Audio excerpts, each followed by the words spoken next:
entire talk, my entire talk program got cancelled, and then Zoom was discovered, and we got going again. So that was just great. Now, this is called swifts, the birds you can help. And when it comes down to conservation, there's an awful lot of birds that you and I personally can't help. I mean, Britain's bird population, Europe's bird population is crashing, and we've lost about half our wildlife here in the UK in the past 40 or 50 years, perhaps a bit longer, since the 1970s. And for birds like turtle dove, which has decreased by well over 90%, and cuckoo, which has decreased, I think, by about 70%. There's not a great deal that you or I can do personally. We can support conservation organizations, and we can, as groups, bring pressure onto various bodies to try and help these birds, but there's not a lot. I mean, cuckoos, for example, live almost exclusively on caterpillars, and they're dying of starvation in Italy on their migration run from the UK back to the Congo.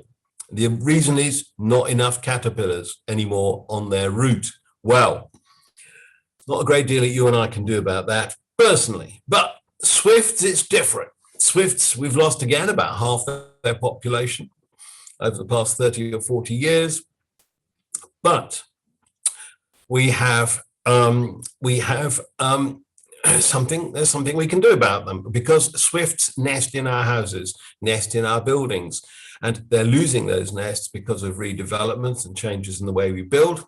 But we can do things about that. We can adapt our houses, and we can tell people about them. So personally, you can do a lot for swifts, and that really is the gist of this talk.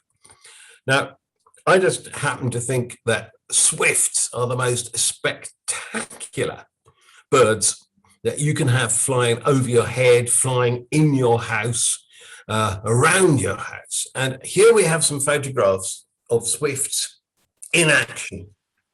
And these are taken with ultra-modern digital cameras. And you're seeing things that you and I could never have seen because swifts move so fast. These are photographs of swifts drinking. And I need to remind you that swifts never land. They never voluntarily land on the ground. They stay in the air, and they breed in high places. They land in high places to breed. So this is a bird that doesn't land. So when it wants to drink or eat, it has to do it in the air. And here is a swift coming in to drink. It's skimming water. You can see its reflection. You can see how close to the water it is. And here's a sideways view of a swift skimming the water. And you can see the accuracy of that flight. Now, this happens so fast that when you watch it, it's like this. You cannot focus on it as a human.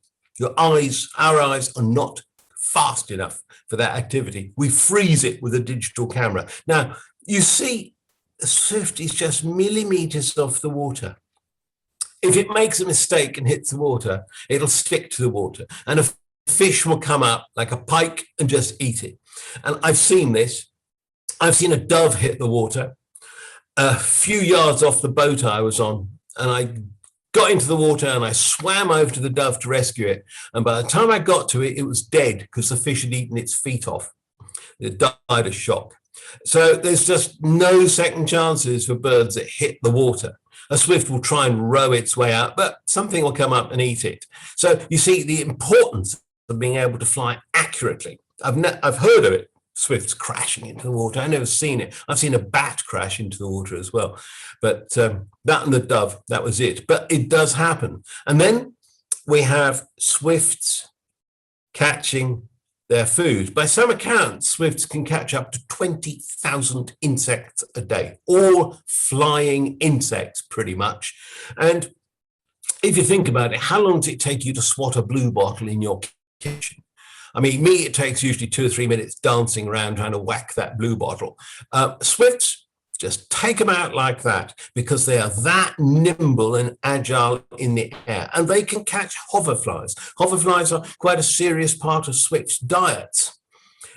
True, they catch a lot of things that are slow and clumsy in the air, like aphids and flea beetles.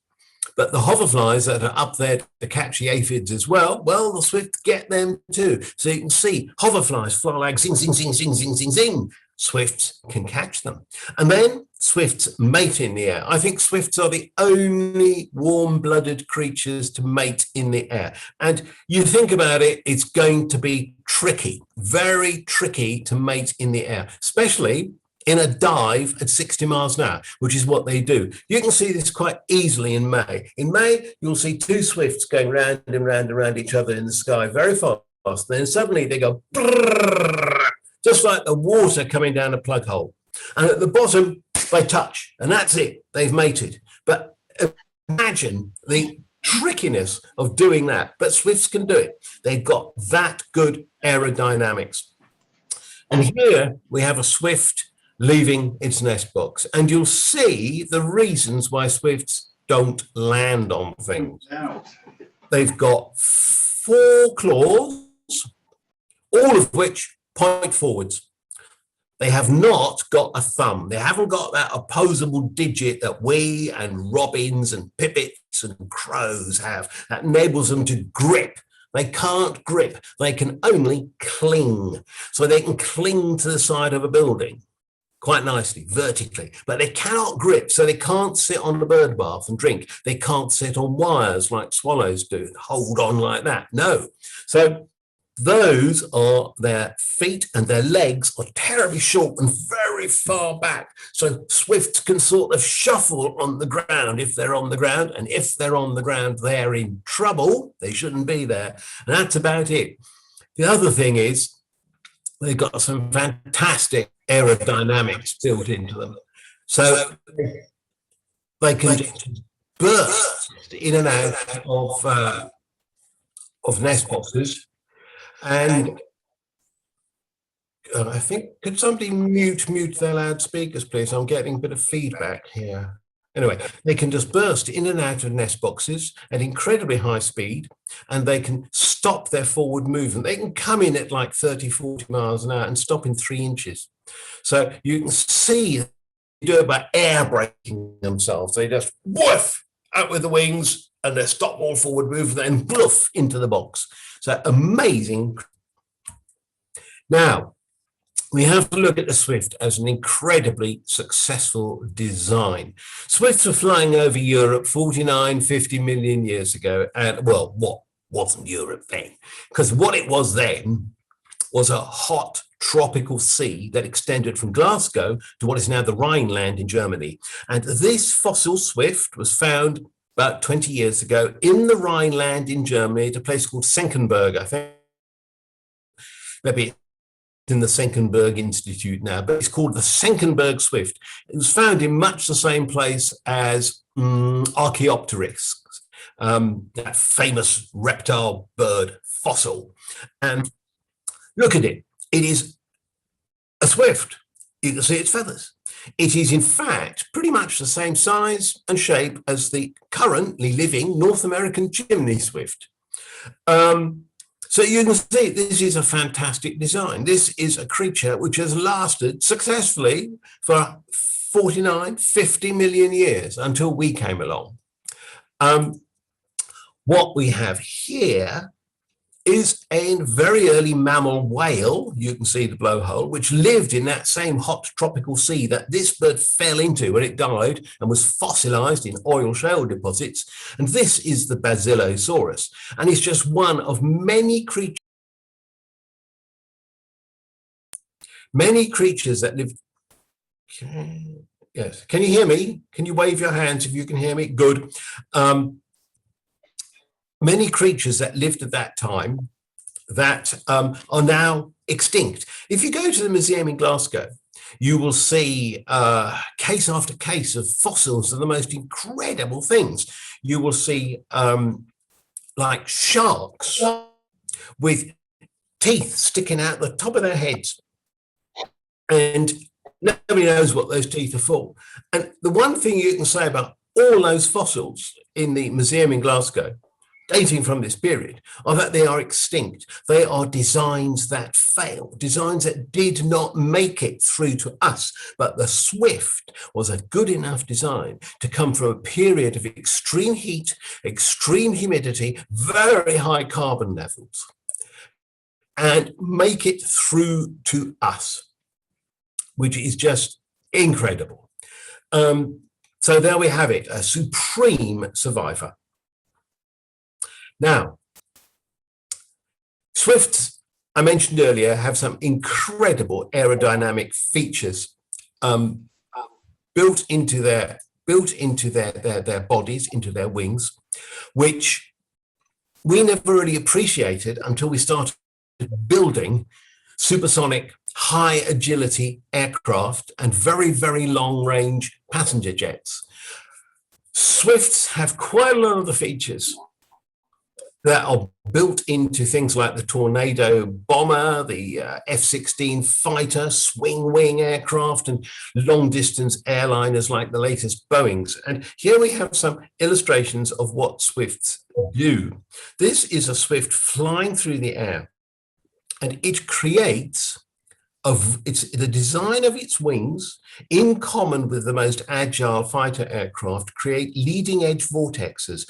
As they cut through the air, they create a roll of air that flows like a Swiss roll over the top of the wing.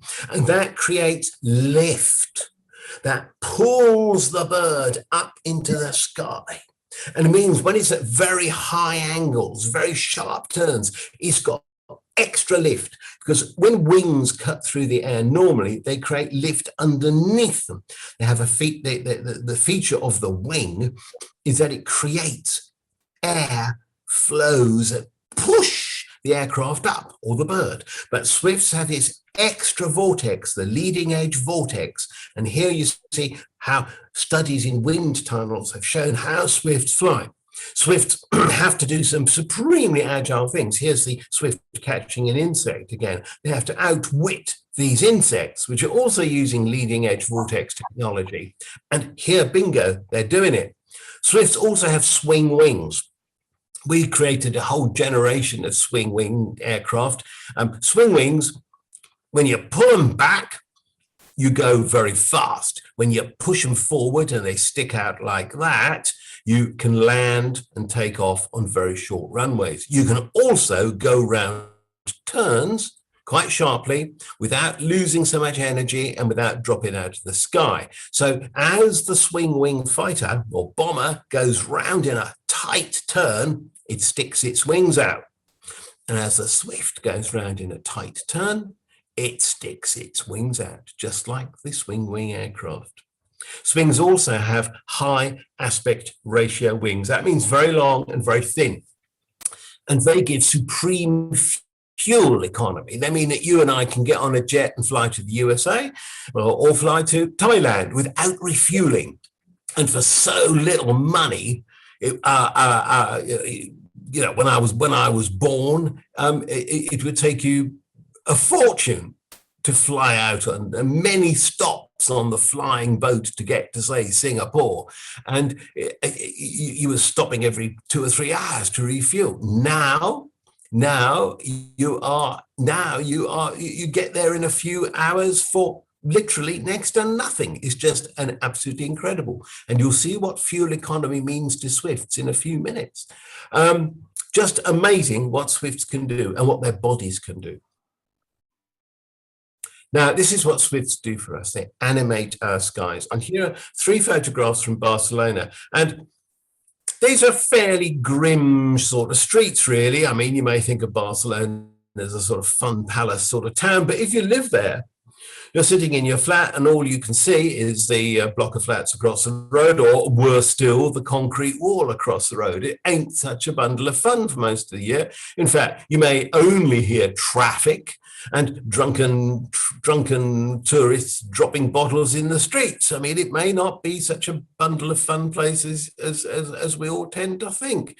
But you get through winter, you get through all that rain, you get through all that grey cloud, and then suddenly, one day in April, You wake up and something's changed. You can't quite put your finger on it. There's a sound. And you whack open the shutters and wham, the swifts are back. They're rocketing down the street. They're turning the sharp turns and they're blasting all over the place. They've brought life and action and drama back to your everyday life. They've overtaken the cars and the drunken tourists and the clubbers and the noise and the litter and the pollution. They have brought life. They've brought the rest of the world, the living world, back to you, back to your balcony, your front windows. It's just fantastic. As Ted Hughes in his poem says, the planet's still working when the swifts come back. You know that things are okay. It's great. It's just great. They really lift your spirits. And they are just amazing birds in themselves, because when they come back, this is what they've done. We now know a lot more about what swifts do on migration because we put little things called data loggers on them. It's about the size of my little fingernail here. It's an electronic gizmo, and we put it on with tiny little harnesses around the swift, and we can tell where they've been when we get them back. We put them on, we trap them in a nest box, and we put this thing on, and then off they go when they want to. And then when they come back, they get into the nest box, and we trap them again and get the little gizmo off them, and we stick it in a computer, and it tells us where they've been, basically. Now, swifts are always flying, except when they're nesting. So this one here, Swift A320, was tagged in Falmere and overnight, 22nd of July. On the 23rd of July, it set off on migration. And in 2 days, from 23rd to the 26th, well, 3 days, it got to Madrid and it fed up over Madrid. Then it went through West Africa, all the way to the Congo, getting to the Congo on the 12th of August. And it stayed roughly in the Congo area until the 9th of December. Plenty of insects to eat. This is equatorial rainforest. And then it went over to Malawi for a little pre-Christmas break, which included Tanzania as well. And there it stayed until the 24th of January, when it started coming back, and it got to the Congo on the 6th of April. So slow journey back to the Congo, sorry, the 5th of February. And then it feeds up over the Congo again. And then on the 6th of April, it goes to Cabinda in Angola, feeds up there, and equatorial rainforest again. And then on the 14th of April, it flies for Liberia. And it spends 3 days in the air getting to Liberia with no food and no water. You can't drink seawater, and there's no insects over the sea. So now you start seeing what fuel economy means. You build up your fat eating insects over the Congo and over Angola, and you use that fat as fuel for your flight to Liberia. Then you fuel up again in Liberia or over Liberia, over equatorial rainforest. And then you fly across the Sahara from the 28th of April to the 1st of May. Another 3-4 day flight across the Sahara. Well, precious little water, precious little food. Again, another huge, tough, maybe a sandstorm's in the way, endurance flight. Feed up over the Atlas Mountains, nip across to Morocco, feed up over Morocco for 3 days. And then, and this is it really, 6th of May, sets off from Morocco, 8th of May, back in Cambridge, 2 days to get across the Straits of Gibraltar, Spain, the Pyrenees, France, the Channel, and East Anglia, Southeast England. 2 days. 6th of May to the 8th of May, to fly like that. That is performance. That is really incredible stuff. Now, huge migration run, and nominally it's 14,000 miles. But swifts, you've seen them, they go all over the sky eating flies. So it's a bit like taking your dog for a walk. You might walk 5 miles and the dog might do 25 or 30 when it's off the lead. So I think 14,000 miles is just a bit of rubbish, really. Spend winter in Africa. You've seen where they go. Now, swifts breed from Ireland right over to Beijing, and they occupy all this area on and off, obviously not everywhere, breeding, and then the whole lot of them go to Africa for winter, including all the Chinese population. They go right over, huge migration run, the longest migration of any land bird down to South Africa for the winter.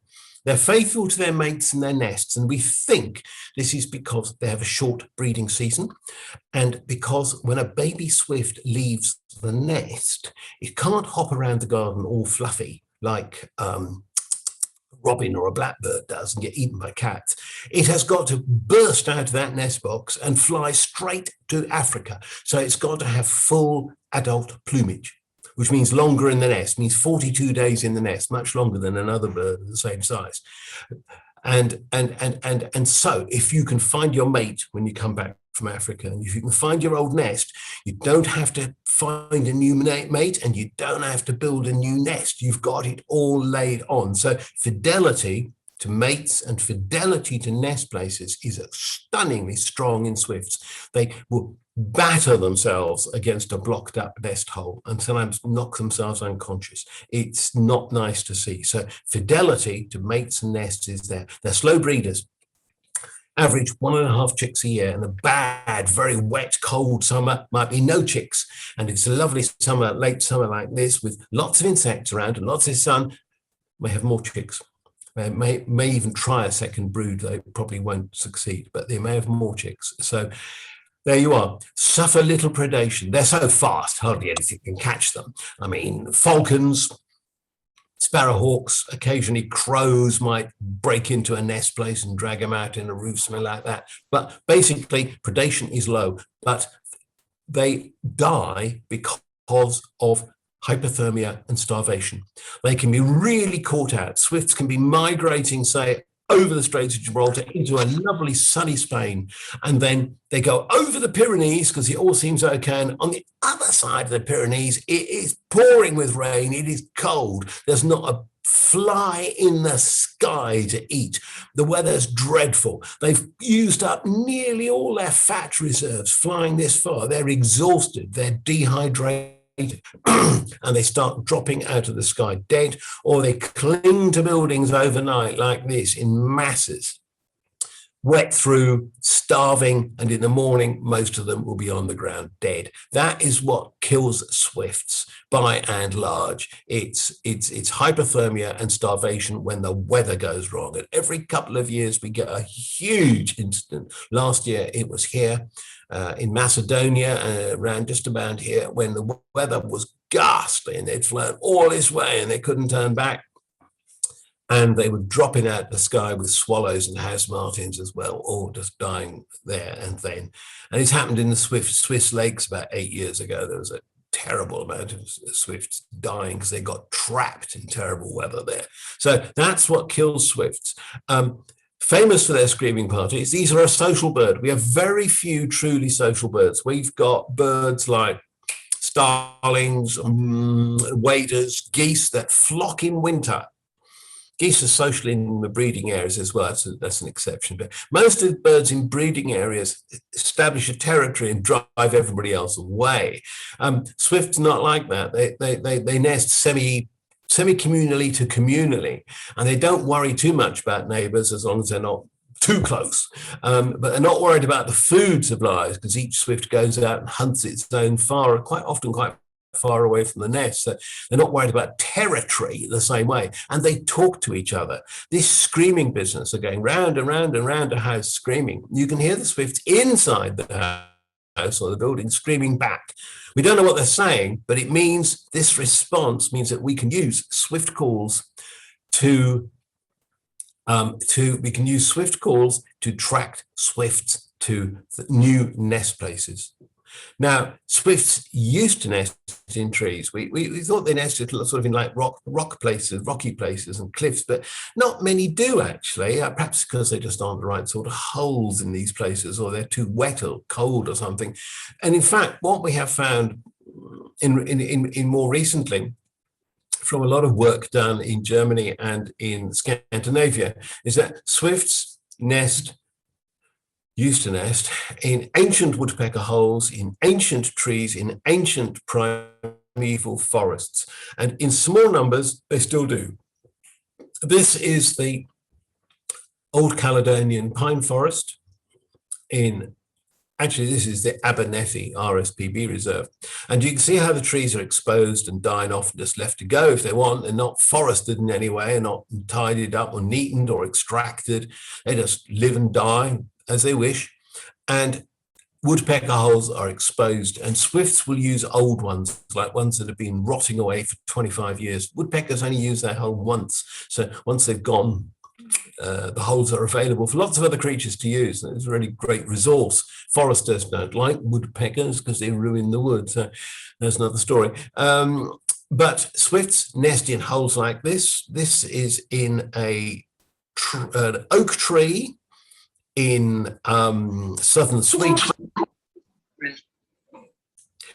An oak tree in southern Sweden. And here we have the woodpecker hole. You can see how old it is. The bark has grown over it. And there is a baby swift looking out, almost ready to fly. Very pale face for a baby swift.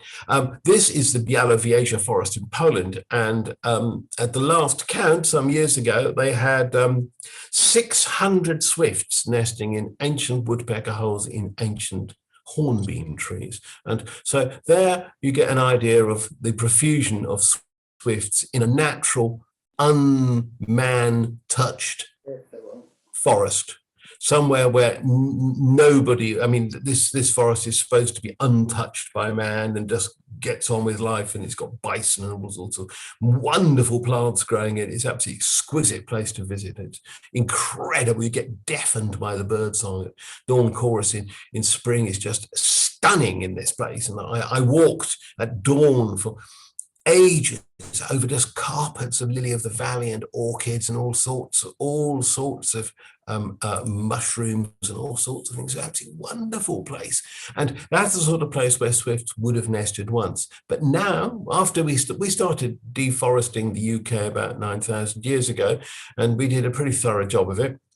So what forests there are mostly modern forests, man-planted, often alien species, and intended for timber production, and no more wild than, say, a field of cabbages is. I mean, it is tree agriculture, and they are not, most definitely not, suitable for swifts. Now, so this is where swifts are nesting now. Swifts are essentially secret nesters, and now they nest almost only in buildings. And here are some examples of where swifts are nesting. This is a roof outside Lincoln, and the swifts have got under the pantiles. Now, pantiles, there used to be a cottage industry. People made them, amazingly, people made them at home with molds. And then along would come the tile company and pick them all up and take them off to bake them, to put them in the kiln. And so they were often a rather uneven product, you might say. And so they have gaps. When you put them together, they had lots of jolly gaps, which ventilated the building quite nicely and enabled swifts and bats to get in. Now, it was the invention of roofing felt that really helped the swifts and the bats, because when the pantiles are put on a roof with roofing felt underneath, that's where this swift is nesting. It's nesting on sagging roofing felt. The bats, pipistrelles, love to do that too. They love to breed or roost on the sagging roofing felt under tiles, loose tiles like this. So that's what's happening here. Now, this is a brick that has met its end. We have no idea what happened to this brick. My friend Louis Philippe took this photo. He hadn't the foggiest either, but this brick has somehow disintegrated. And swifts have got in, so a cavity, and a breeding in there. And here's one swift rocketing in to take over from the other, sitting on the eggs. You can see a bit of wing sticking out there, showing there's a swift in there. Here is a British post-war house, and you can tell that because it's got eaves, grills. The building regulations changed at the end of the Second World War, so that buildings who'd had eaves gaps and gable gaps to ventilate the loft space, the roof space, to stop the timber rotting in the loft. You have to get the moisture out of the house, and the moisture gets out of the house by ventilating the loft space. We still do it, but in different ways. And went into it. And so here the ventilators for the roof edge. And here is a swift that has found another way to get in. And that is to climb up this tile feature and wriggle in between the roof and the top of the tile feature where it's got enough space to make a nest. Here's another pan tile roof. This is in Sweden on a barn in a farm. And here, the swifts are nesting on the wooden beam behind this fascia board. You can see the fascia board's bashed onto it with a nail, and there's just enough space under the tiles for the swifts to get in and breed. Amazing. Here is another British house, that's Sweden. Here's another British house, and you can see the swifts have trying to land on the plastic pipe here. You can see they're very short legs and tiny little feet, really. And they are, in fact, nesting above this white piece of soffit board. The swifts have found it's open at the end and they can get in and breed there. Now, these are very, very safe from predation. It's very difficult to see how predators can really creep up on them and grab them. It's not going to be easy to predate these nests or these birds, but they're highly vulnerable to maintenance work. People often say, I didn't know the swifts were there, and sometimes they didn't really. So very, very difficult to protect nests like this from re-roofing, building work of any sort. Swift nests actually look like this. You may never see a swift nest in your life because it's hidden. It's so hidden. This is what it looks like. Swifts gather the nest material in the air. They fly around, grabbing feathers and bits of twig and dried grass and bits of litter, anything that's blowing around on a windy day. And they bring it back home and they stick it together with saliva to make a nest. So here's the nest. You can see it's moss. Mostly it seems to be dried moss and pigeon feathers, very common pigeon feathers. There's an egg and there's a day-old chick, and it's all sort of pattered together, a bit like a hamburger. It's all nicely pressed together. Here is a much looser nest. This is in Israel, in Tel Aviv, in the White City, the Art Deco UNESCO World Heritage part of Tel Aviv. And what you find is that swifts get into blind boxes, the boxes for the sun blinds on these buildings. And when they're down, there's space for swifts to nest, and they will zip in beside the blinds and make a nest inside. You can see one there with eggs in it. This is very common behavior in this period of building, sort of 1880 to 1930, round about then. There's like 50 years of these rather grand Belle Epoque Art Deco buildings with huge sunblinds over big windows, metal or wood sunblinds, and you'll find them. If you look around, when you go to Seville or Rome or Toulon or Marseille or Madrid or Tirana in Albania, which has got an Italianate government centre with lots of these buildings and huge numbers of swifts nesting in the blind boxes, you will see them. You'll see them zooming around the buildings like in Piazza Repubblica in Rome, and then zipping in, and suddenly they vanish and they've gone into the blind boxes. Now, here we have a pub in West Horsham in Surrey where they tore off the barge boards and found that swifts have been nesting on the brick steps. And there's a rather good swift nest, and they'll build on that year on year. They'll patch it up and use it again and again and again. It's very economical. When they rebuilt this pub, they put nice boxes in the eaves to really up the quality of the swift's accommodation. Here is a swift nest, and it just shows you how you might miss it. If you were ripping a roof off and doing some repairs, you'd think that was just a sort of handful of dried grass, but it's not. It's actually a rather dusty old swift nest that has just been revealed when they started ripping away at the eaves. And here we have a church roof, and when they ripped off the pan tiles, they found mountains of grass and some nests. Now, nests like this are probably swifts, and the rest of the accumulation here is probably sparrows. So in this churchyard, sparrows and swifts have been nesting all under the tiles of this church and using it for maybe for 50 years. Seeing that, well, this sort of condition this roof is in. You get an impression of what can build up free insulation, really. But swifts are in trouble. And you got these problems, really. Loft insulation, it forces out nesting swifts once you start stuffing the lofts full of fiberglass. Building regulations, I explained how after the Second World War, we were obliged to grill all apertures in roofs and walls against birds and bats getting in. re-roofing and demolition. We are busy knocking down old buildings and building new buildings and renovating buildings all the time. It goes on all the time, and the government wants a lot more of it to go on. And that is wiping out swifts and bats too. You get situations like this. This is a warehouse in Antwerp, where they started knocking it down with a ball and chain one Sunday morning. It had a very famous swift colony in it, and most of the birds were killed. The building owners were fined €80,000, but it didn't bring the swifts back, especially as it did it in full knowledge that swifts were using the building. It was a very famous site. It was a famous building. Modern architecture. Modern architecture uses totally different materials and totally different design and ventilation philosophies from, say, 100 years ago. I mean, when Mr. Selfridge built Selfridges, it was the first, I think it was the first steel-framed concrete building in Britain. And when the new Houses of Parliament rose from the ashes of the old Houses of Parliament, they were the first air-conditioned building in Britain. And from then on, we have built buildings that are concrete and do not need the same ventilation that wooden timber buildings do, or brick buildings do. And we also use forced ventilation, powered ventilation for buildings rather than have eaves gaps and ventilators in the walls and stuff like that might let birds and bats and insects in to breed in our buildings. We also use loads of new materials, plastics, sheet glass, stainless steel, all sorts of mastics and insulating materials, which are totally different from traditional materials. You saw what happened to Grenfell Tower. These are new materials of which we have very little experience and see what can happen. We know what happens with brick and stone buildings, but these new ones, it takes time to realize their full potential for danger. And same thing with their ventilation and support for wildlife.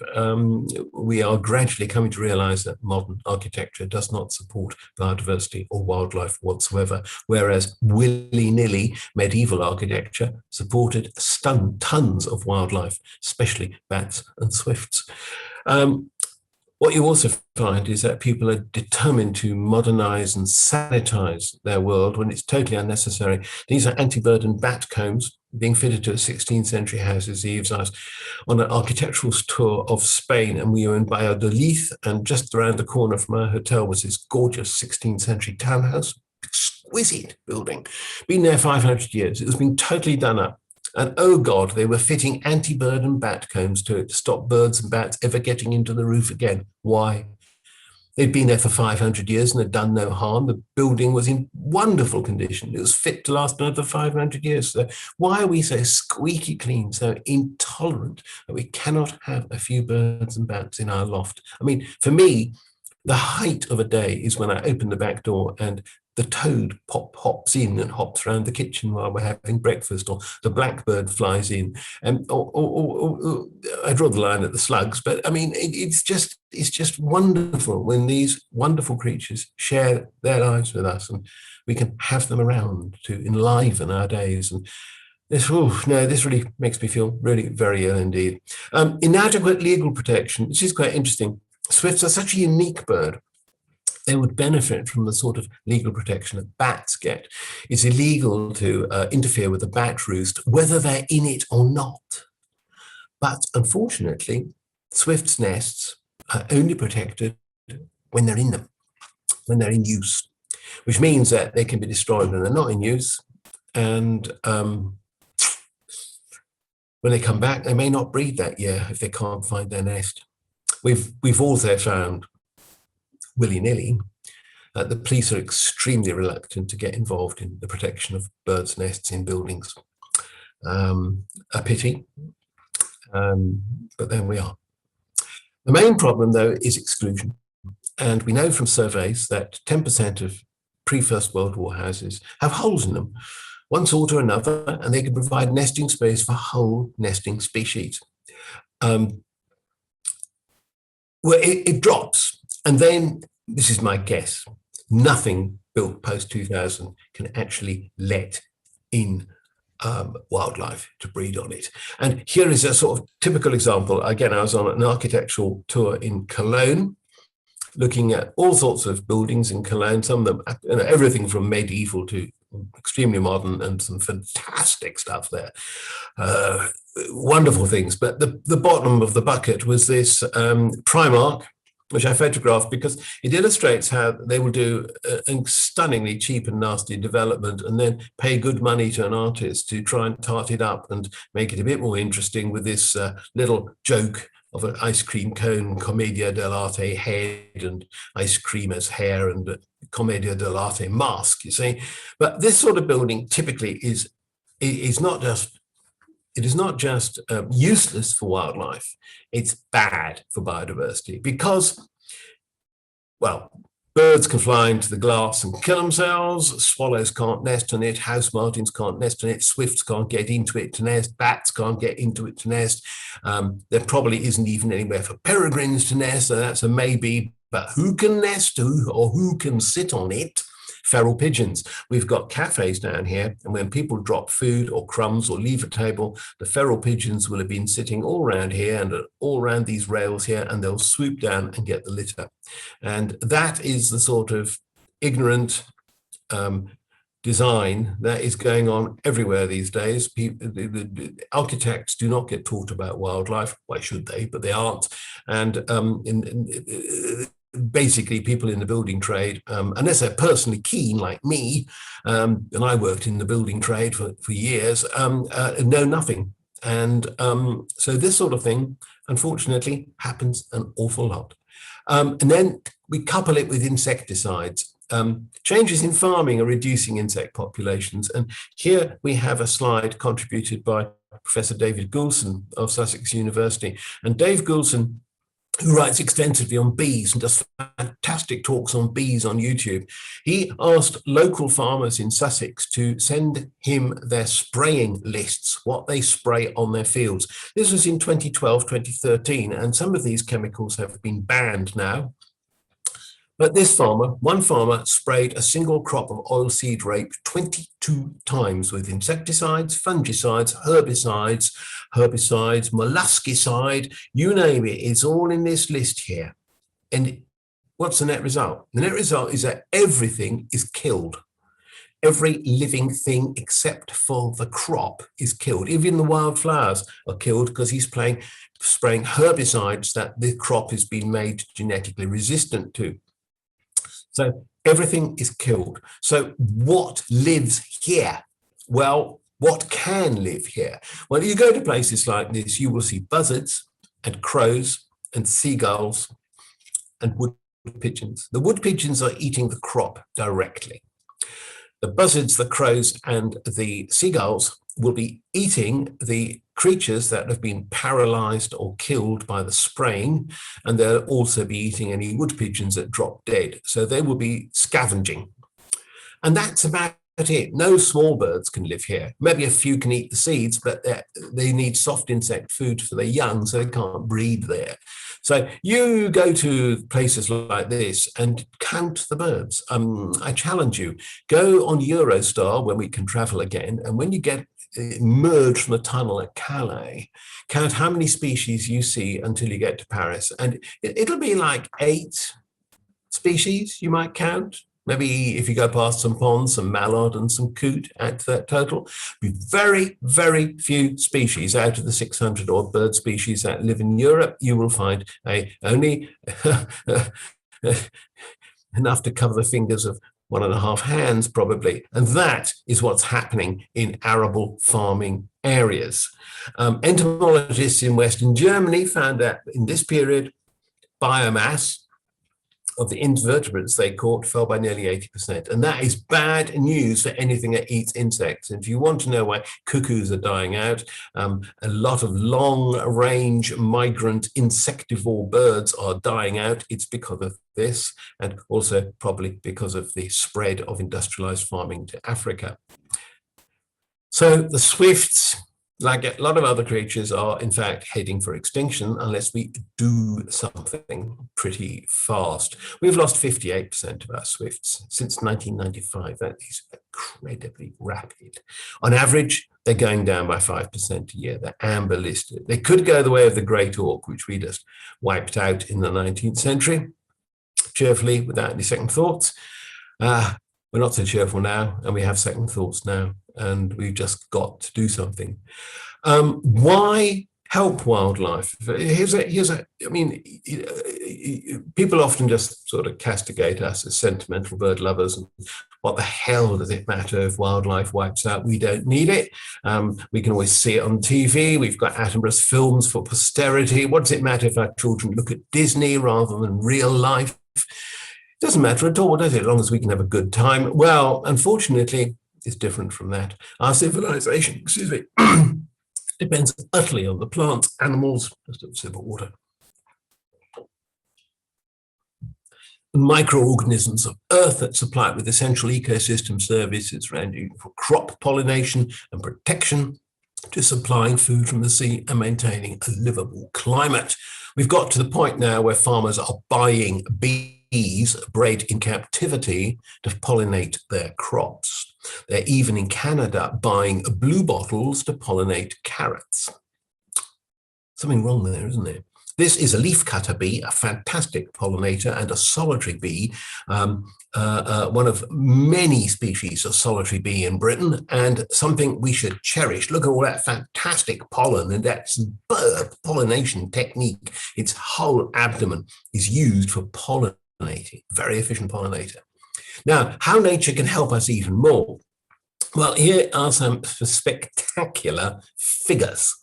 UK government figures show that between 2017 and 2018, 26% of the adult population were prescribed psychoactive drugs used for treating sleeplessness, depression, and anxiety.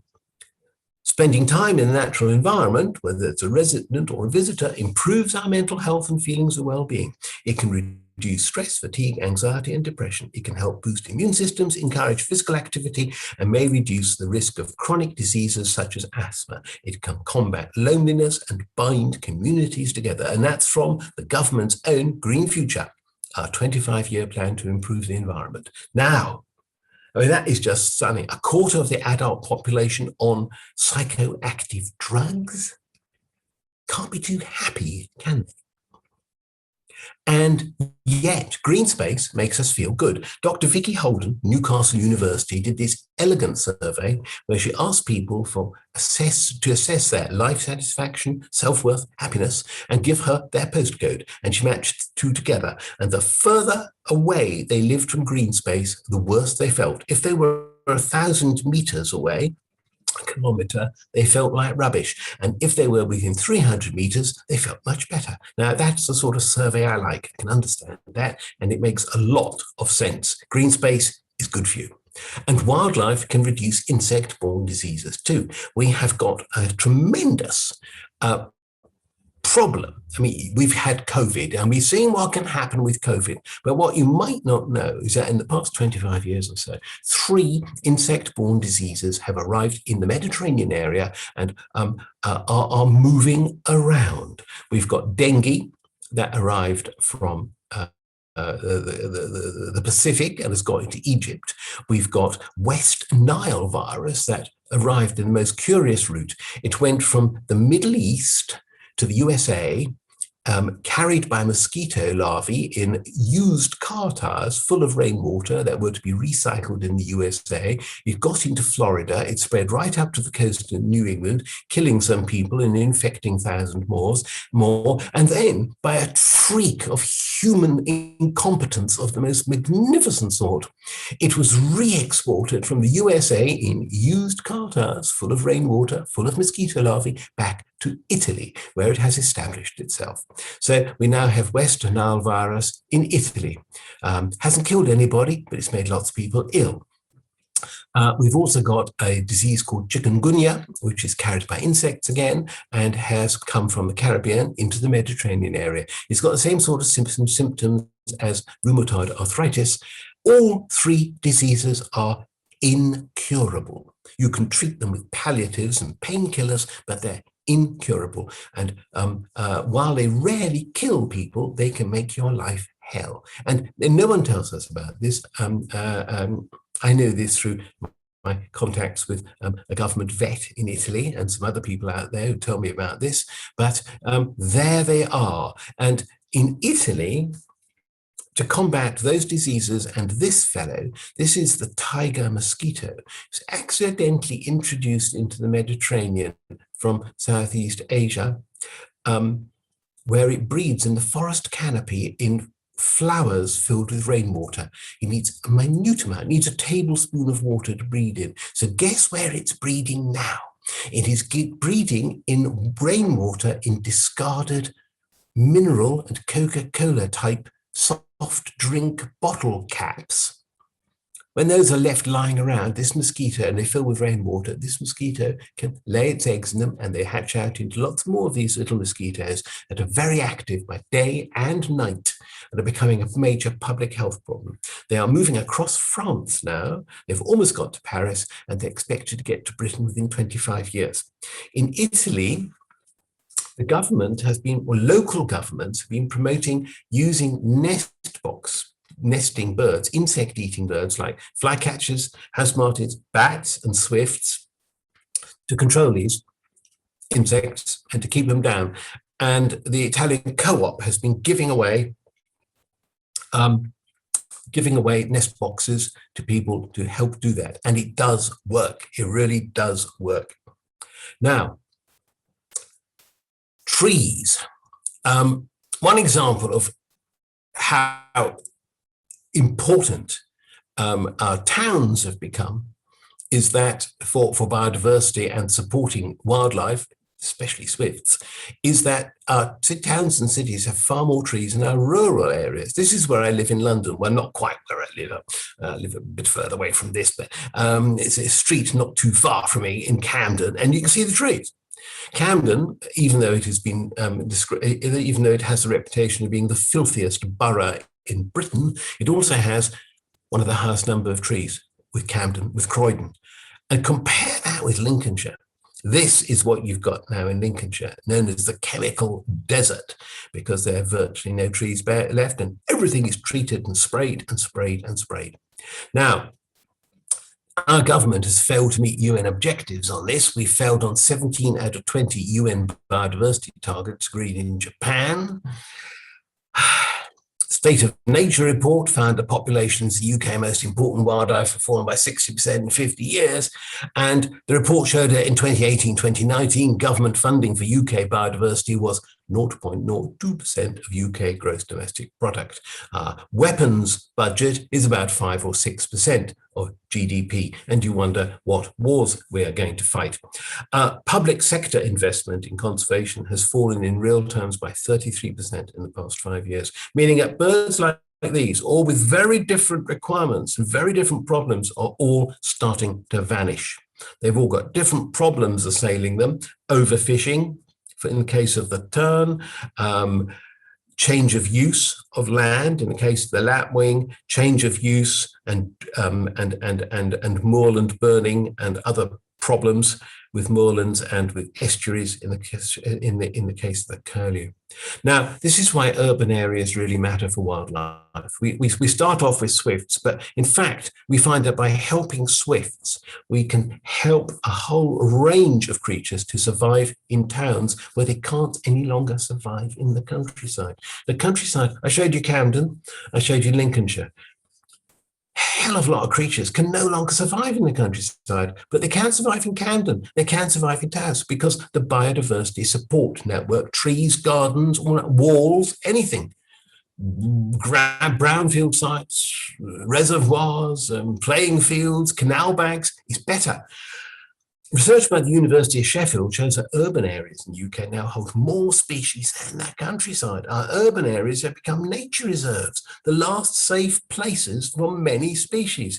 This is the Europa building in Bilbao, and they've slapped on a green wall. I mean, it looks a bit eccentric, but it does the job. It supports wildlife. And the answer is to build in biodiversity. This is the Barbican Centre in London, and over 90% of the population will live in towns very shortly. We know that living in urban areas, you see, is bad for our physical and mental health. But the Barbican started off as an example of what is called new brutalism, concrete brutalism. It had no green at all, nothing. I saw it being built because I worked very close by in the 70s. And there was none of this there.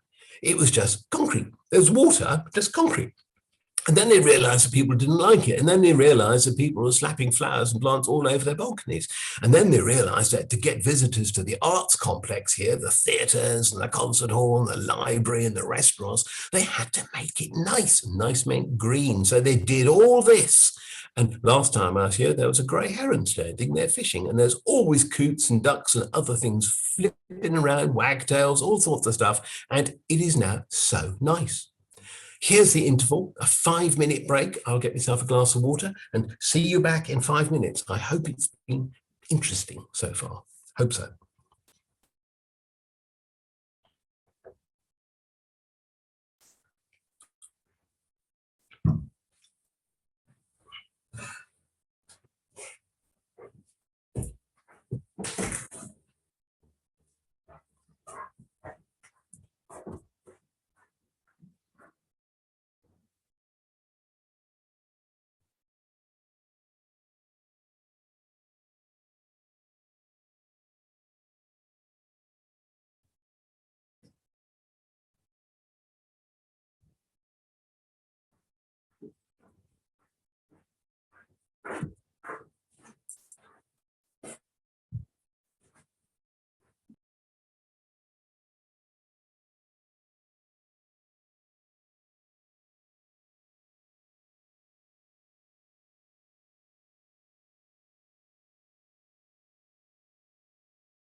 Righto, I'm back again now, and really this is a shorter, much shorter second half.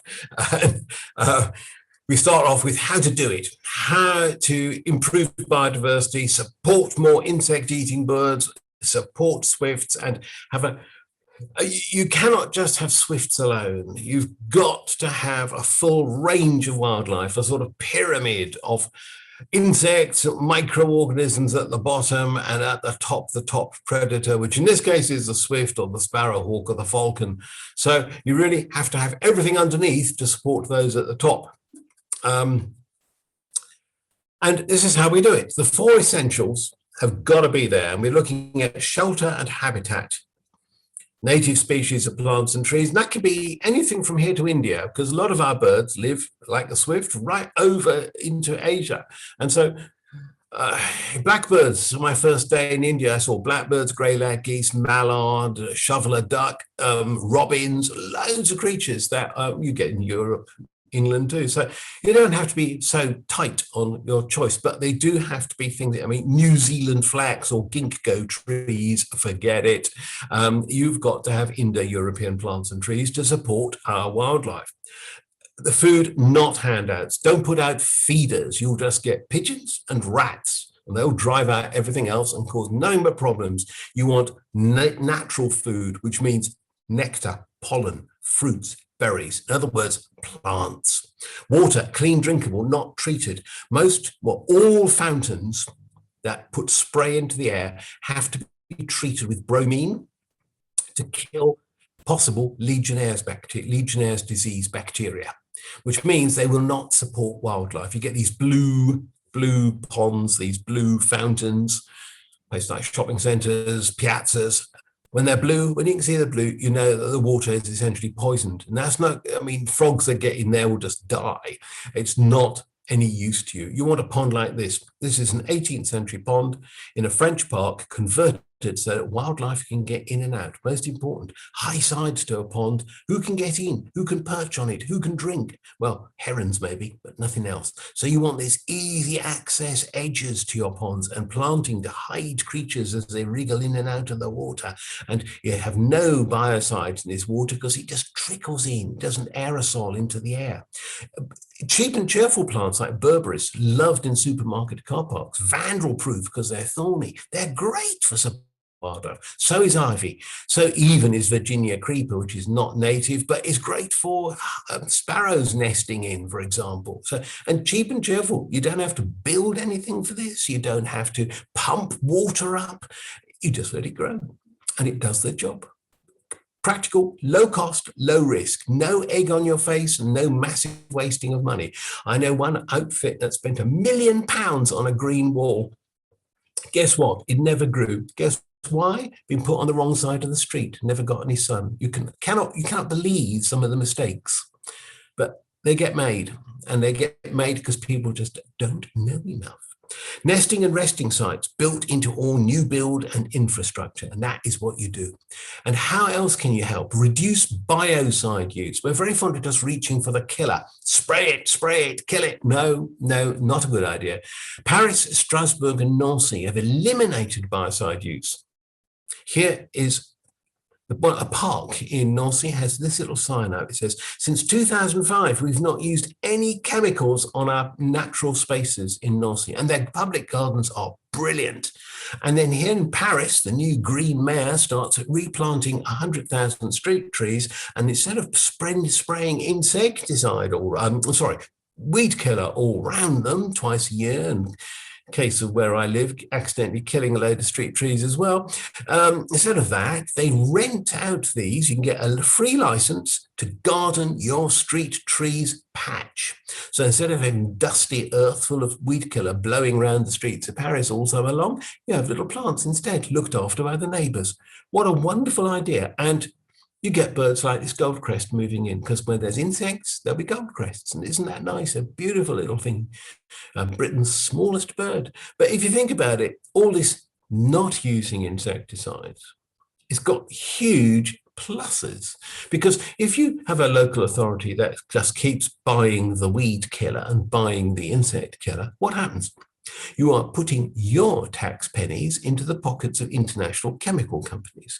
Whereas if you ban biocide use in your borough and employ a few people in the council instead to pull the weeds up, you are boosting local employment. You're keeping the money locally. The people employed pay their national insurance and pay their VAT and pay their income tax, which means that we get money back from people working rather than paying them to stay on the dole, which means that we get a better local economy. People get paid, they get proud, they get a job, they look after themselves, and they pay their way with taxes. So instead of pouring money into the pockets of international drug companies and paying people not to work. We employ them instead in our boroughs to look after the parks and gardens for us. It's a no-brainer. And if Paris, Strasbourg, Nancy, and I think Hackney too can do it, so can you, so can your borough. Increase the habitat. And here we support insect life for all those lovely swifts over our head with all these ideas in all these towns. This is West Hampstead, where I'm living at the moment. And instead of Camden Council spraying these twice a year and poisoning the trees in the process, in some cases, people have taken them over and grow plants. And in the poorest parts of the borough, as well as the richest, these are taking off. People like them. This is a roof outside our hotel window in Antwerp, when I was in Antwerp. And bingo, sedum roof beehives. And when we scanned the city roofs, we found that loads of people were doing this. This is Vienna, opposite one of the main parks, the what are they called, hire bikes, or people are stopped, tourists are stopped from shoving them straight out into the trams and getting splattered by this wall of flowering grasses. And aren't they lovely? Right opposite the park, supports loads of insects, freshens the air, absorbs pollution, stops accidents. Brilliant. This is a museum roof in Lisbon, or else it's next door to the main art gallery. We were on top of the art gallery.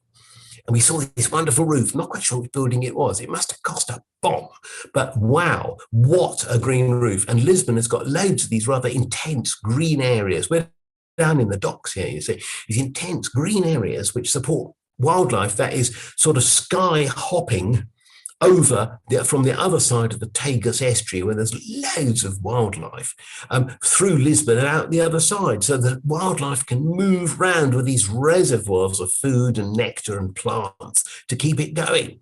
And this is Walthamstow Village, where in 2012, locals took over a vacant lot and planted it with a flower meadow to celebrate the Queen's Diamond Jubilee. And when we went past, there were grasshoppers in it. I mean, grasshoppers. When did you last hear a grasshopper? God, I mean, I can remember walking in the countryside as a very small child, and you could hardly hear yourself for the grasshoppers and the crickets. And now you're lucky if you hear one. Now, on to swift nests. I've shown you how to support swifts and lots of other wildlife, but for the fundamentals, the chemicals we must avoid and the insects we've got to support to keep the chain of life going. Now, Eric Kaiser, he studied the swifts with David Lack at Oxford in the Museum Tower, one of the first artificial colonies of swifts in the UK. And Eric Kaiser, who lives in Kronberg, he's a professional honey producer, actually. Anyway, he went to Oxford to learn how to make honey, Gale's honey, and he met David Lack, and he studied David Lack's swift colony, and he went home and he set up a huge swift colony in the top floor of his house. He's now got 90 swifts there. He's well into his 80s, but he's got 90 swifts breeding up there, and he did it by drilling holes through the wall and putting nest boxes on the inside, and you can sit inside his loft in the dark and watch 13 swift couples on their nests breeding. And when I was studying swifts, I went to Eric. He invited me over and I stayed with him and I sat in his loft, and it was stunning. I learned more from Eric than from anybody else about swifts and how they live. Solutions are simple. Eric proved that nest boxes work, and here are 4 different sorts, really. This is the Zeist box. You can buy these for about 20 quid each. They're plywood. You just slap them up under the eaves. You can convert bits of your house. Roland Giddy did this. 4 nest boxes, 2 bits of plank fitted to the front of his bays with these separators, these beam ends, these rafter ends are separating them. These are Swift bricks. This is the first Swift brick ever invented. It's a German one. Been around for about 70 years. Here they are, slapped into a Dutch social housing end of terrace. No maintenance required, no cleaning required, and they're there for the life of the building, which makes them, though they're more expensive, it makes them better than boxes, which eventually need replacement. You can, simple solutions. This is Brussels, where my wife used to work at the European Commission, and back in those days, Brussels was a poor town, with loads of rundown buildings falling to bits, big old mansions falling to bits. And then gradually the money started coming in, and these falling to bits roofs, which are full of swifts, people started redoing them, like putting new soffit boards on, yeah? And I've got a friend called Martine, and her job in Brussels is to go around to make sure people don't lock out the Swifts.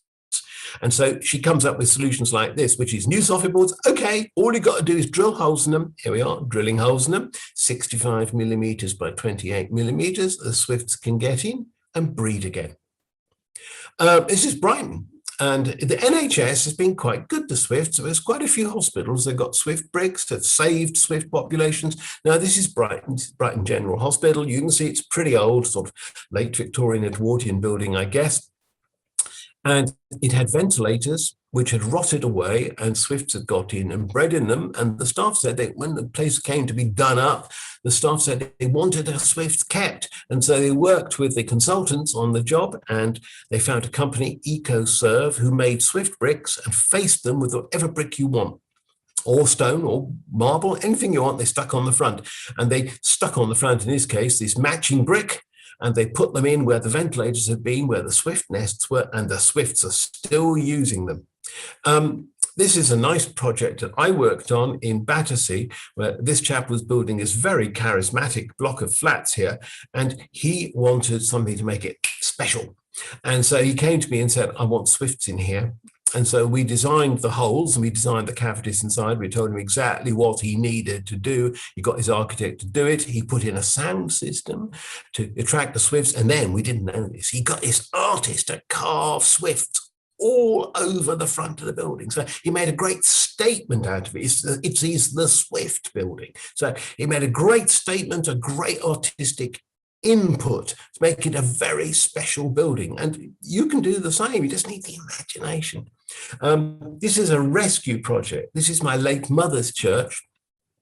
And across the road from it, my mum was over here, and in between my mum and the church, which is a fantastic church, exquisitely beautiful inside, big too, there was an old factory with a huge asbestos roof full of Swifts. I mean, Swifts were nesting under the asbestos, and the asbestos was starting to break up, and we knew it had to go. So my mum said, look, the factory's falling to bits and they're going to demolish it and build houses.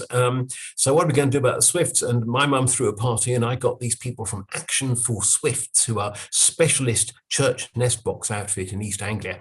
And they also do council estates and factories and stuff like that. They're marvellous. And they came round to lunch, and then they saw the church warden, they saw the vicar, they saw the church, and they persuaded everybody, including the bell ringers, that a few Swifts wouldn't make any difference to the bell noise, and they weren't going to get into the tower. And they built some nest boxes, and they slapped them up, and they played calls, and the Swifts started moving over from the factory. And now they keep increasing the nests. Now, they started off as about 20, and now there's 60 nest places, and 47 are in use. They've just been counted the last week, I think it was, that they are, or maybe this week, they are, I just got these figures today. It's a wild success. And of course, the factory's been demolished and recreated as housing, so with hardly any places for Swifts in it. So this has been a stunning success, a great rescue project. And then we come to reviving a town with Swifts. This is the weirdest request I've ever had. I had these people from Harleston come to see me and say, can we revive our town with Swifts? Now, I thought, I really didn't know what to say, but they told me what they were intending to do. Harleston's in Norfolk, and it's a town that they do not want to turn into just one long line of charity shops and former shops turned into weekenders' homes. They want it to be alive, economically active. They want people out walking and talking on the streets. They want things going on. They want it to be a real social town, not just a sort of glorified dormitory where people blast through in their Range Rovers to the out of town shopping centre. Yeah, great aims. And what did they do about it? Well, we had a long talk, and they did all sorts of things. They've got a town flag waver who waves flags, marches up and down waving flags for all sorts of events, just to start off the fun. And he's got a welcome back Swifts flag. And these flags, together with all these flags here, are made by the children at the academy, the high school, on their silk screening kit. And then they get the tiny tots to make hundreds of swift cutouts, which are painted in the colours of all the countries that the swifts fly over on migration. And here are the flags of those countries, all up and down the high street. And then these ladies here make them into gigantic mobiles, which chaps like these put up in the public buildings like the church and the town hall. And then they get these chaps to make nest boxes and fit them with sound systems and put them up wherever anybody wants a nest box. Well, what do you get out of this? You get very interesting things, because these people and these people and these people and these people probably never meet and never talk to each other. Okay, if you've got grandchildren, you might talk to them. Do you talk to their friends? Do you meet their school? Do you ever go to an old people's home? I mean, I know you can't now, but did you ever go to an old people's home? I've been to quite a lot to see relatives and friends, and they can be pretty grim, actually. I mean, I've visited prisons and I've taught in prisons, and I think I might actually rather be in prison. But there we are. Harston gets economic drivers. They do festivals for the swifts. They have like antique fairs and farmers markets and lectures and talks. I went and gave a talk, all that sort of thing going on that brings people into town, and then they go for a meal, or they go to the pub for a drink, or they buy something. So they do a bit of shopping, get some economic activity going, and then you get social melders, people who might never meet, never talk, never understand each other's point of view, never share experiences, will be locking themselves into corners, developing extreme, unpalatable views because they just don't meet anybody. These people share the time, discuss swifts, discuss other things, discuss the countryside, discuss the town. People meet each other, stop getting frightened of each other. We're splitting society up. The rich are living on gated estates. We would never dream of going to the council estate because it's too frightening. We would never talk to school children, except maybe our own children. We never go to an old people's home if we can possibly help it. We're all dividing ourselves up, and then we stay at home in front of those blasted screens and looking at those dreadful phones all the time, just playing games on them or sending silly messages. No, this isn't life as it should be lived, is it? So Harston does it differently, and they get education out of it. They get all sorts of interesting facts are presented to people, and people just talk to each other and they learn things from other people. They've got biodiversity indicators, they've got swifts, and they've got other wildlife, and they can count it and study it and know about it and know about the world outside their window. And unique selling points. Harleston, swift town. Aldeburgh now has a swift trail for tourists. When they've had too much fish and chips and they want to walk it off, and it's raining maybe, or it's not so hot, they can't sit on the beach, they can go for a swift walk and go around Aldeburgh and look at all the swift nests in Aldeburgh on the little map and leaflet that's shared out. Activity generators, getting people off the sofa, away from the computer, outdoors, into the fresh air, looking at the real world. Maybe 26% of them won't need those psychoactive drugs if they run through this little lot. Start helping your swifts. Put up a nest box, please, or much better two. You can get nest boxes for 20 quid upwards. You can get a swift brick if you're building or converting a house. You can get a swift brick which lasts the life of the building for 30 quid. It's nothing. It's nothing. You can end up paying like £500 for a set of bath taps these days. Maybe a more realistic figure would be 150, but for that you can buy 5 swift bricks. It is really very, very small sum to pay to save a species and to enhance your life and get lots of excitement.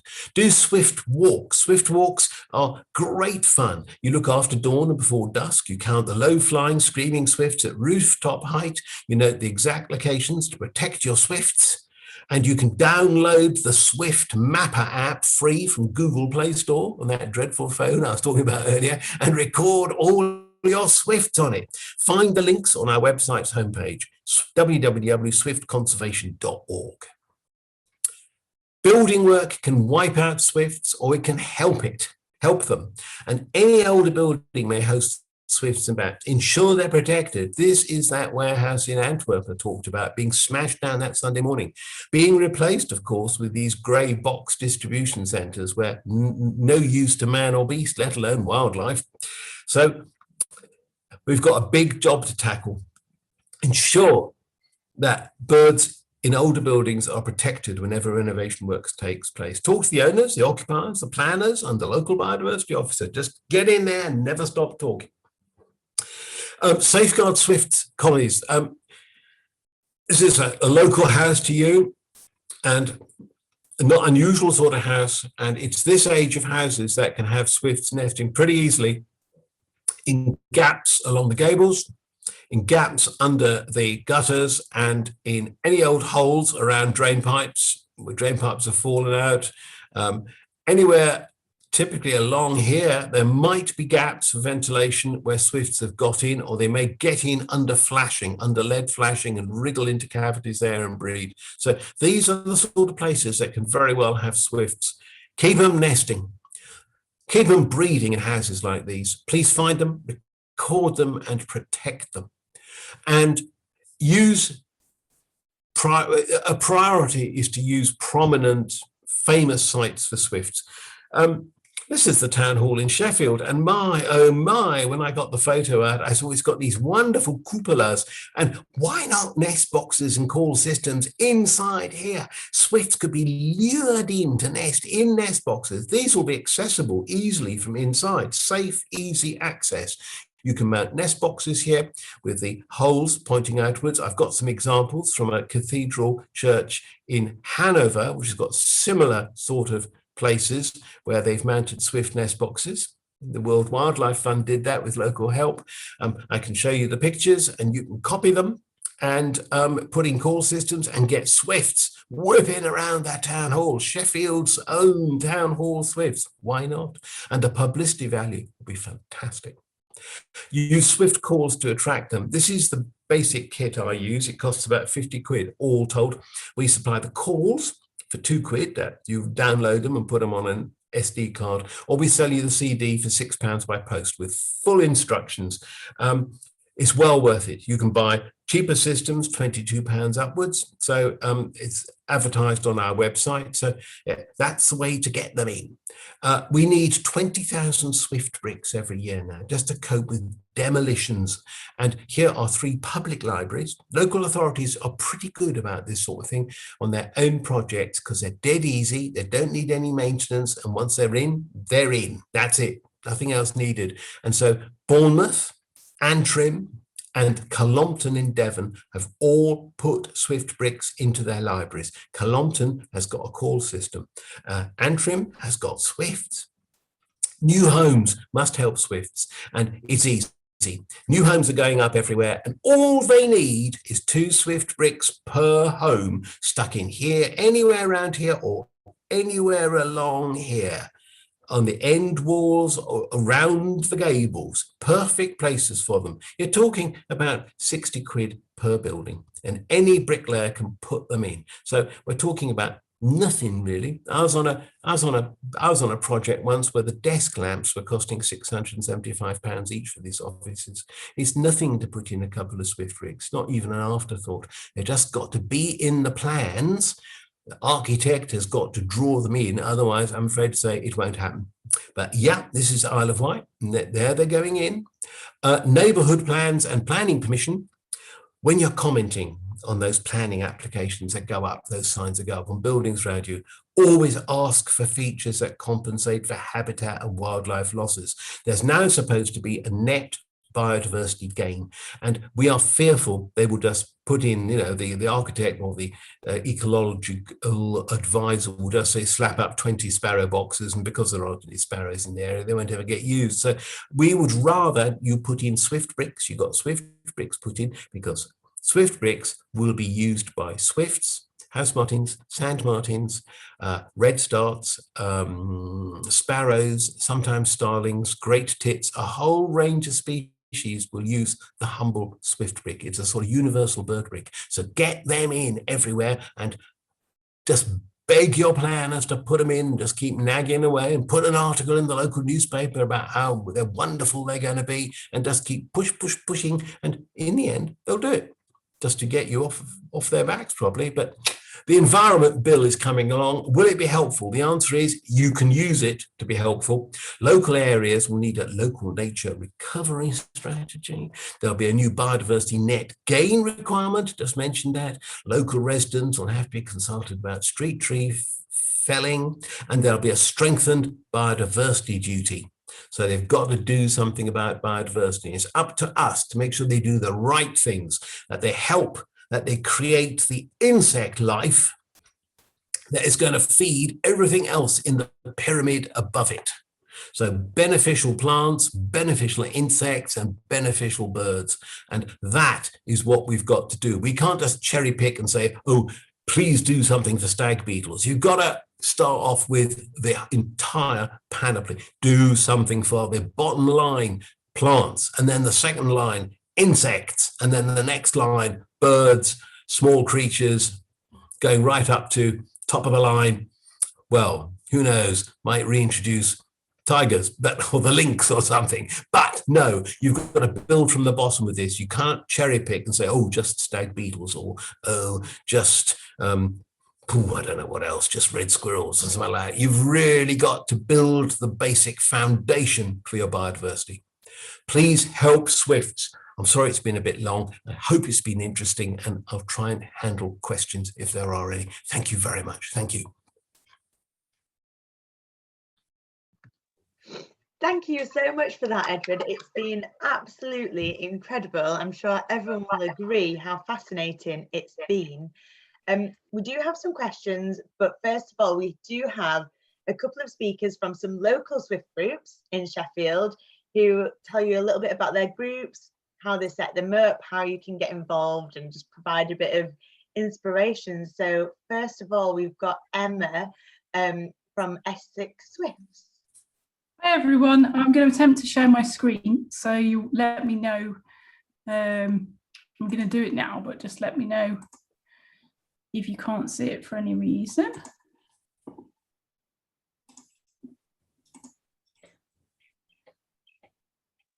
Okay, so I'll be quick, so I know you've all got questions for Eamon, and that was not Eamon, sorry, God, Edward. So I've called our talk, Help, We've Accidentally Started a Swift Group, and Why You Should Do the Same. And basically, we're Essex Swifts, and we cover the S6 postcode area of Sheffield. So that's Hillsborough, Walkley, Upperthorpe, sort of northwest corner of Sheffield. And we accidentally started our Swift group about 3 weeks ago when I met these two lovely ladies, Laura and Mel. We all live quite close together, and we'd all, over the last kind of couple of years, become interested in Swifts and put boxes up, and we've been really pleased to be able to attract Swifts to our boxes quite quickly. From reading on various Facebook groups, lots of people have said, oh, you'll take years, don't worry if it takes years to attract your Swifts or whatever. And so for us to be able to get them quite quickly made us think that our local colonies were something to really be proud of, and something that we want to help before they kind of decline further. And we were talking about, well, somebody should do something. And then we thought, well, why don't we do something? And it would be really good if some other people leave tonight's talk sort of thinking the same thing. So we started off by thinking kind of what's stopping people from taking action already. You know, the things that Edward said to do, like putting up nest boxes and things like that. How can we get more people to do these more easily? And some of the reasons I think people don't do these things is obviously people are busy, you've got loads of stuff on your to-do list, and even if you know that Swifts needs help, there's so much information out there. There are so many different kinds of nest boxes, and you don't quite know where to start. So we thought, what can we do to make it dead easy for people to just say, yes, I want a Swift box, and we would sort it for them. So we decided to do a pilot scheme where we would bulk buy some Swift boxes from a company called Peak Boxes, which are based in the Peak District, not far from us. And we basically spread the word about our idea through word of mouth. and on Facebook and said, who would like to have one of these boxes? Who'd like to join in with our pilot scheme? And Laura was fantastic and managed to get people to commit and get the money off people in advance, which was no mean feat. And we found a guy to do fitting. I think actually he approached us, and he normally fits TV aerials, but he agreed to do the fitting for us, and we would pay him to do that. And we decided to focus on a small area, so just the S6 area of Sheffield. So that meant that we could fit lots of boxes in one day to keep the costs down. It meant that we weren't spending, we weren't wasting lots of fuel. And it also meant we could start really talking about these Swifts as our Swifts, the Swifts that, they choose to come back to this little corner of Sheffield, to have their young, and to try and make people feel a sense of ownership of them, really, on something more personal than a citywide group. So we had our pilot day beginning of last week. So we fitted boxes at 10 houses, and we got loads of people to go for the double box that Peak Boxes do. So that can house 2 pairs of Swifts. So that meant that, there are now 16 kind of additional homes, hopefully waiting for them when they come back next year.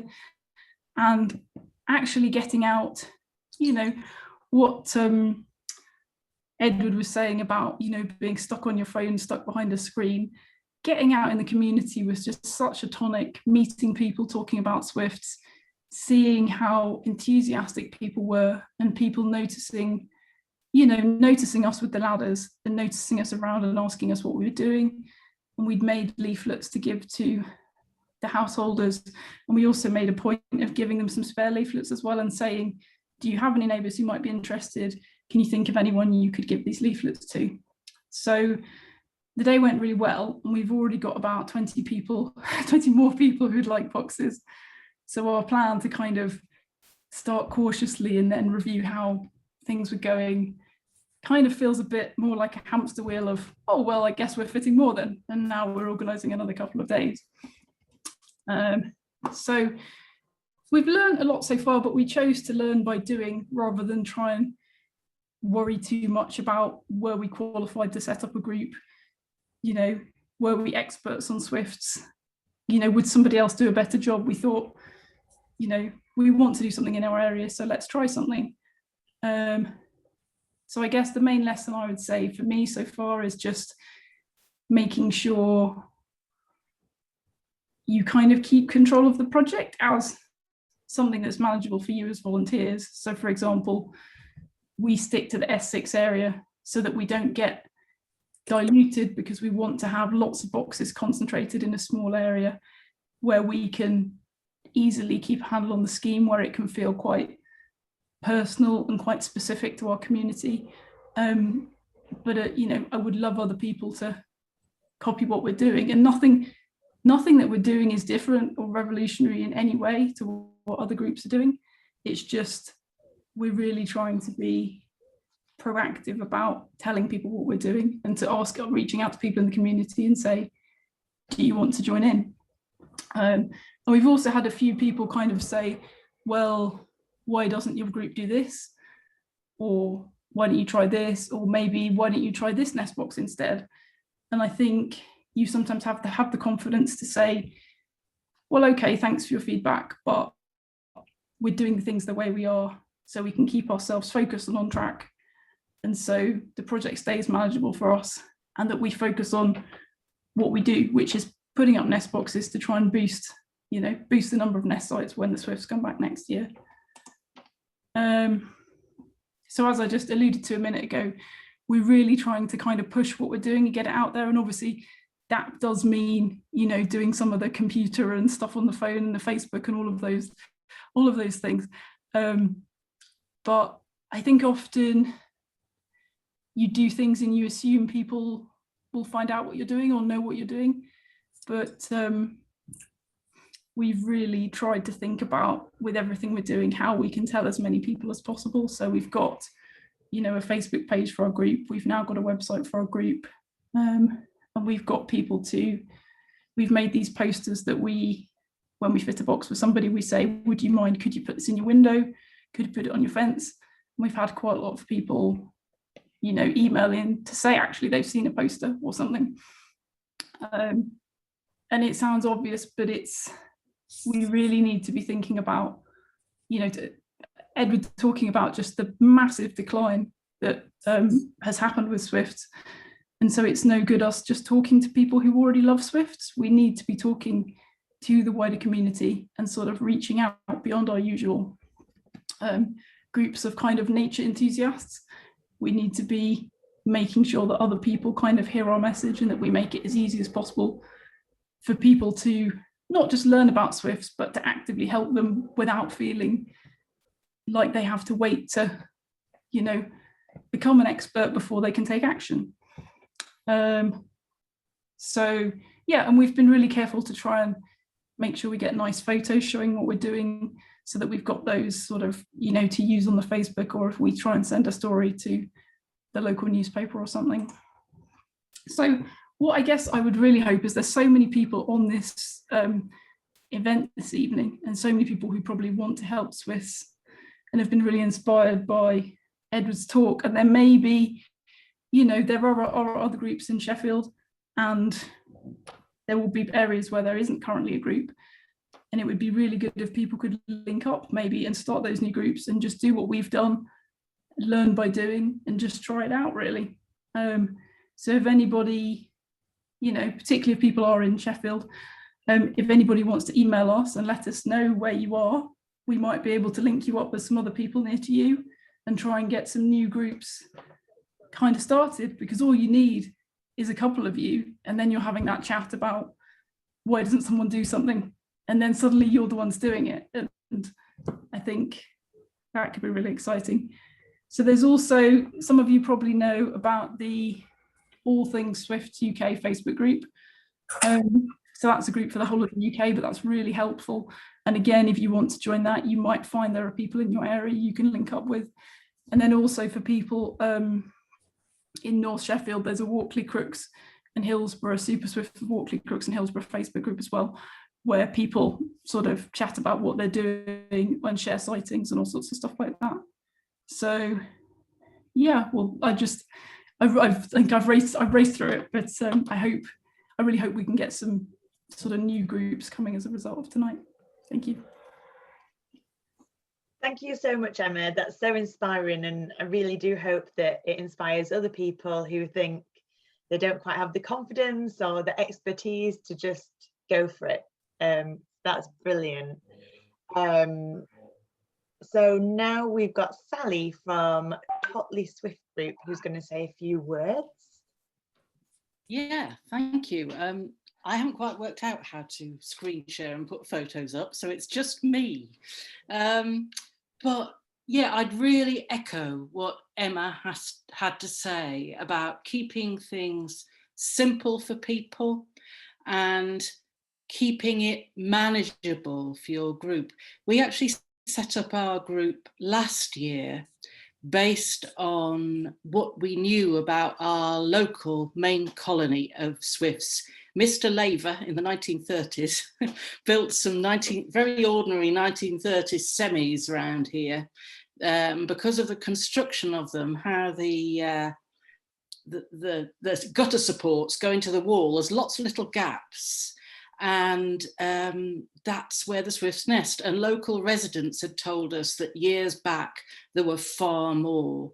There'd been a little survey in 2008, but not much more done. So last year, we set up a bit of sort of citizen science and went round and surveyed the Swifts. I did the main surveying on the Laverdene estate and found it was just so exciting discovering how they nest, you know, what they do when they go into their nest, all those things. And I was really proud of myself, having known very little about Swifts, to discover 15 or 16 nest sites under the gutters that they'd made. And we've carried that on this year and discovered more. There are some in other parts of Totley, but they're mainly in this particular little estate. Anyway, we set up the group last year, and like Emma, we ordered a load of boxes from Peak Boxes in bulk. How we financed it, which was a bit different, is that we got a council grant. I think it was one of those Ward Pot grants. Mick, who's here tonight, might put me right on that. And we bought some boxes and we put up about 23, 24, 25 boxes. About half of those were grant aided and about half people paid for. And the grant aided ones were really in the main to supplement that local colony. We knew that's where we needed to really try and site those boxes. We've just found out last week that we've got another grant from an organisation called Birds on the Brink. So I'd really encourage any of you to apply. They might give out some more money. And we're again going to order some more boxes from Peak Boxes. Also get people. We've also already got a lot of people signed up, like Emma's group, who want them. And we've managed through Lester from Peak Boxes for him, if we've got enough of them, that he'll come and put them up. Unfortunately, I think he's getting a bit older. He's getting very, very busy, very, very popular. So I don't think he's going to carry on doing that. And like Emma, we'll probably have to find somebody else to do that. But we've got about 40 or 50 members locally, which is really good. We mainly organise them just through an email group. So the email is swiftsoftotley@outlook.com. And if you sign up for that, you get like a little newsletter, not too often, but enough to keep your interest. But there is also a Facebook group, not set up by the group directly, but set up by one of our members, and that's S17 Swifts. And that covers not only us, but Dore and Bradway as well. And indeed, we've been making links with the Dore group, who are trying to set up a group there and to get some money to put up nest boxes. The same group, Chet, who set up the S17 Facebook group, she's been doing lots of great networking with other groups, and I know who knows the S6 group really well, which is great. I think, this year I found a few more nest sites. Whether they're ones I missed last year or not, I don't know, because I think we've found about 18 on the Laverdene estate, and there's probably about 4 or 5 elsewhere on other roads. And we think that there's 7, possibly more. And of course, there's lots that I can't see because they're behind the houses. I sometimes put out messages both on the S17 group and on the Dore and Totley community page to ask people, have you got Swifts? Have you noticed them? And I've had several people contact me that way. The other brilliant way to make contact with people, and we've not been quite as artistic as Emma's group, they're fantastic posters that they've done, but because I'm doing the surveying and walking around with my clipboard many a night, I've become a visible presence on the ground, and so have other people in the group, and also my little 10-year-old niece who's sort of Swift mad and has got swifts nesting at her house.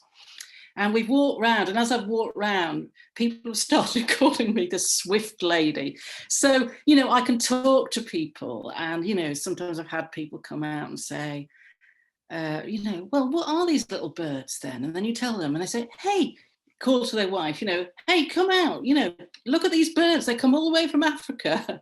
and that's been really good, just to make all that contact with my neighbours through the Swifts. We've been quite good in our publicity. I think because we got the grants, that was sort of good publicity. So we had an article in the Star and one in the Sheffield Telegraph, and I was hoping to get on Radio Sheffield with my little niece in Swift Awareness Week, but it was put out the following week, but it was lovely. And we managed to make the reporter an enthusiast as well. She was whooping with the best of us. We're all enthusiasts, aren't we? It's just great. I mean, I think Edward's the king of enthusiasts, actually. So we've done that. We're carrying on the network, trying to carry on the networking. And we've also, I really liked Edward's idea about the town hall. I think our chair because when I say our chair, this group was set up through another group. We were the Friends of Gilfield Wood. Of course, they don't nest in the wood, but the Friends of Gilfield Wood are gradually trying to do other things for wildlife in Totley, and this was a sort of subcommittee.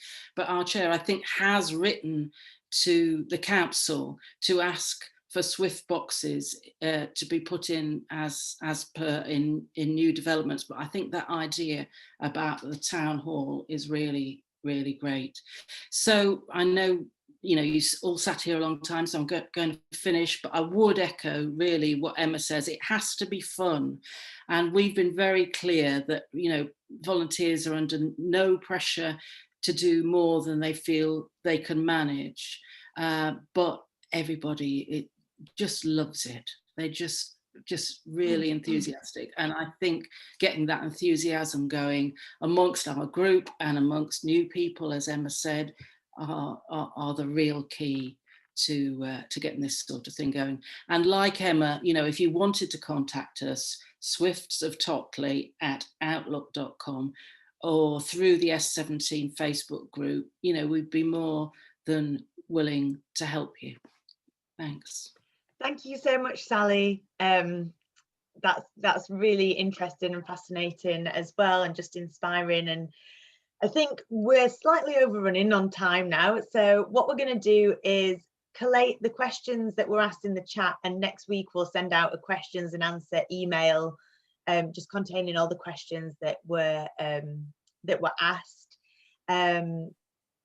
So thank you so much to Edward, because it's been absolutely incredible. There's been so many messages in the chat saying how great it was and inspiring. And yeah, so if you want, join one of the local groups, set your own up, write to Sheffield Council to get the nest boxes set up. And yes, thank you so much for joining us, and hopefully we'll see you all soon. And just a massive thank you again to Edward, and of course Emma and Sally. So thank you. Thank you very much. Thank you. Bye. Bye-bye.